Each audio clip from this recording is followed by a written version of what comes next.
Okay, so this is load number 40 that I'm doing. I counted them up this morning, and this is like the first time I've ever actually kind of paid attention. Side note, I'm passing a huge storage lot for Starfleet with not a single trailer in there. I'm wondering, is Starfleet even open anymore? Or is that something that is no longer? Because they have a huge storage lot here with nothing in it. Zero trailers. But yeah, so load number 40. This one's going up to Lake Mills, Wisconsin. It's a Sienna travel trailer. I've pulled the Siennas before, but I've never picked up at the manufacturer, so this is the first time. It's in, I think you say Shipshewana, I think is what it's called. A little bit further drive than like Event, picking up at like Coachman for me or Jayco, so that kind of sucks. I think it took me about 2.5 hours to get here. So a little bit further distance, so you make a little bit less on the load. Kind of a confusing pickup because I had to call my dispatcher because I went to the address and I pulled in and there was a gated lot and I could see a plant and there was a few travel trailers in the back. So I'm looking, I'm like, man, I don't see anything here that's mine. Drove up the road, saw a few more travel trailers, pulled into a lot. Wasn't my serial number I was looking for, so I was kind of confused. So I called him, and it's a new place for us that we haven't picked up. Like, it's a new pickup point for us, so I don't think he really knew. So I had to call the number. She told me what plant to go to, which was good because if you're just looking, it doesn't say anything about like pick up here, driver here, outside or anything. So I went to the plant she told me to go into, got me the paperwork. From there, it was pretty easy. Like she told me where I needed to drive to go to the lot. It was right down the road. They give you the gate code to get in. Not nearly, unless they have like a bunch of storage lots, maybe they do. But there was only about like 10 or 15 trailers in there. They have a lot of plants, and it looked like they had a lot of people working. So unless they just moved a bunch of units, or maybe they move them a lot quicker, they don't sit longer. I don't know what the case is, but they have the lot that I went to was pretty small, not a lot of trailers in it.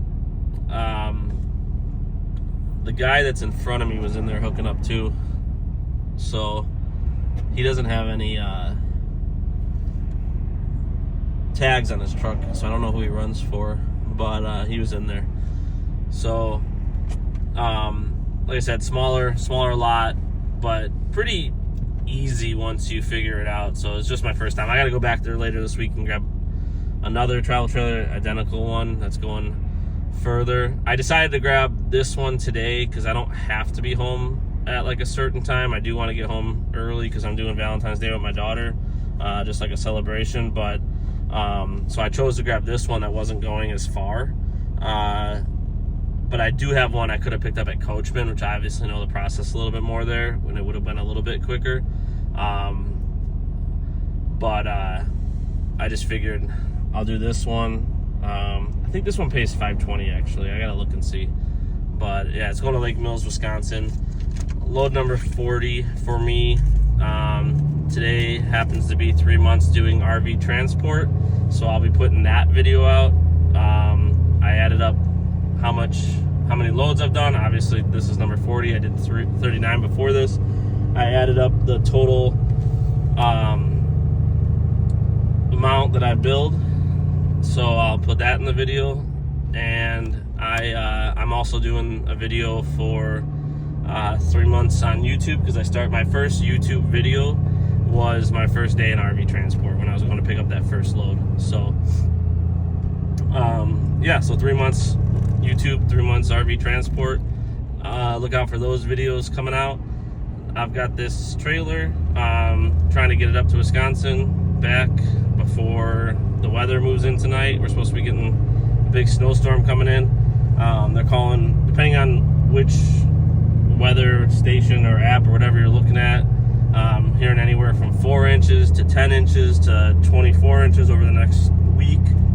So I'm not really sure what we're gonna get, but I'm planning on not running tomorrow because that's when the bulk of the snow is supposed to hit. So I think they may call school, so I'll probably, for sure, I'm just not going to plan on running tomorrow. I'm going to stay home and work on my taxes, I think, and then I'll pick up on Thursday. I think Thursday I'm going to do my long run for the week. I want to say it's going to like Fox Valley. It's like a 385 mile run from pickup. So for me, like, that's going to be a full day, probably a good 12-hour day. I'll leave early like I did today if I can. So that way I'm not back too late. But I would imagine I'm going to be working until around 7 o'clock at night by the time I get home on Thursday. And then I'm either going to run, I don't have a sitter set up for Friday, but I'm hoping to get one set up between one of my mother or my mother-in-law, because I would like to run on Friday as long as the weather is decent. I've got a load to bring to Slinger, Wisconsin. I think that's the one I'm picking up at Coachman. And then I might try to, if there is a load, I might try to pick one up over the weekend and do that as well. That way I can get my 4 loads in. If not, these loads pay decent because of that long one going to Fox Valley. I think I added up, I'll be like almost $1,800 out of these 3 loads. So, you know, it's not the end of the world if I don't make it on a 4th load this weekend. So we'll kind of see how it plays out. But I don't think I have any major plans. I got to take one of my dogs to the vet on Saturday, but I could probably run on Sunday. So that's kind of what my plan is as of right now. Well, we'll see how the weather plays out, what days I'm able to run. If I can't run Friday because I don't have a sitter, then the load that I was going to do Friday I'll have to do over the weekend, and then I'll end up with, you know, just the 3 loads, which again, that's fine. Other side note, when I was coming into Shipshewana, there was a horse and buggy Amish. I feel bad for them because I saw 2 vehicles kind of cut them off in like a half a mile radius or period of driving, and because I saw him and I had to turn right and he was in front of me, so I slowed down and waited so that he could get by and I could turn right. And you know, he was going straight and 2 cars pulled out right in front of him. I mean, one was probably only 30 yards distance away from him when he pulled out, and I could see like it kind of scared the horse. It kind of ran to the left a little bit away from its track that it was on, and I just thought it was kind of unnecessary, rude. Like, let the horse and buggy go by, then pull out, and you can pass them when, you know, the time allows. But he was off the side of the road, like, you know, I could have passed him, but I knew that I had to turn, and I knew that I'd be cutting it kind of close if I were to pass him and then turn right in front of him. And I just felt like that would be rude, so I just slowed down and kind of let him do his thing. But I was just surprised to see cars doing that. And I don't know if it's like local people that are used to a lot of the horse and buggies, but I just thought it was kind of unnecessary. Just kind of off-topic subject that I was caught off guard by. But I'll do the only downside to going up to Lake Mills where I'm going now is the inspector there takes his job very seriously. Like the last time this is only my 3rd time going there, but each time the inspection takes like about a half hour. Last time they were like up on the roof looking at it and stuff like that. So I got a plan for basically a half hour at drop off. I should be up there, I think, around like 2 o'clock. So I'm still gonna get home at a good time. And I should have enough fuel. I'm at 73%, so I should have enough to make it all the way there, and then I'll fill up probably after I drop off. But yeah, it's a little bit longer process, but that's okay. Like I said, he takes his job seriously. It's probably a good thing for him. Yeah, I'll maybe do a video during drop off. Okay, so I got that unit delivered up in Lake Mills. It was a long inspection again, about a half hour. Unfortunately, going to that dealership, pretty much have to account for about a half hour's time for them to do their inspection. It's not a big deal, but most of the dealerships I deliver to are really quick in and out, especially when it's cold. They just a lot of them don't even come out, but it is what it is. Some people take their jobs a little bit more seriously than others, I guess, or like I said in other videos, maybe he's been dinged on something before and he's just being really thorough. But no driver damage, so that's good. Signed off, delivered. Like I said, I'm going to take off tomorrow because they're calling for that snow to move in late tonight, early tomorrow morning. And then I'll pick back up on Thursday. It's supposed to be clear, so should be good. I'm going to do my longer run. I think I'm going out to like Fox Valley or something, so I want to say it's like 385 miles. So it'll be a little bit longer a day for myself. Still going to make it home. Still sleep in my own bed, so that's something to keep in mind. This load today paid $520. Not a crazy high amount of money, but it's a quick load. I left my house around 6:30. I'll be home around 4:30. A little bit, I think it was like 6:40 in the morning, and I'll be home probably a little before 4:30. So, but pretty much call it 10 hours. Again, a little bit longer inspection. Obviously, I stopped for fuel, so there's that. But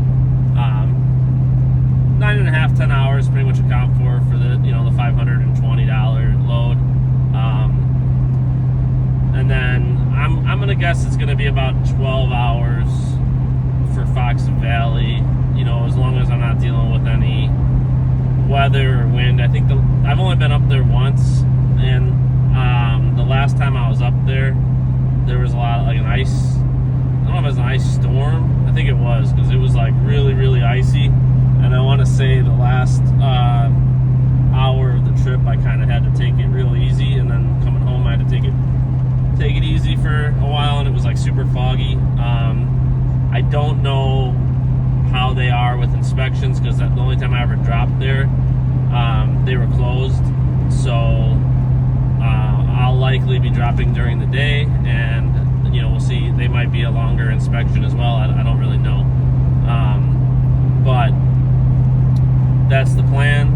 Fox Valley on Thursday, hoping for a Slinger, Wisconsin delivery on Friday, and then we'll see, going into the weekend, if it's something that I want to run another load. If there is one available, I may do that on like Sunday.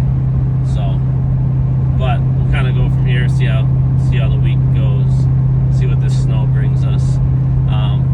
So no load on Wednesday. Okay, I've got this Sienna 281 travel trailer. Pretty sure I pulled it before. Master bedroom. Looks like I might have like a barn sliding door. One big slide in the center. Kitchen. Looks like a TV mounted on the wall. Bedroom in the back, or a bathroom in the back. Get this closed up. Unloaded vehicle weight 6860, 710 hitch weight. Just under 34 feet long. So that's that. Everything's looking pretty good. It's a nice trailer, big outdoor kitchen. I think the awning buttons are here, which is kind of cool to have on the outside. Solid roof, I'm guessing, because you can walk up on top. But overall, nice trailer, decent sized. Looks like just the one slide. Looks like must be bunk beds in the back here. They got the dual windows. Usually that's a bunk bed, so it must be a 2-bedroom unit.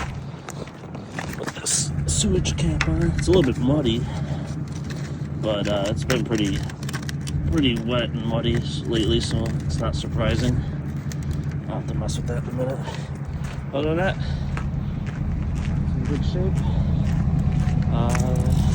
Everything hooked up. Battery's in a little bit different location. It's not as tight, but it's strapped down. Battery's on, so good to go.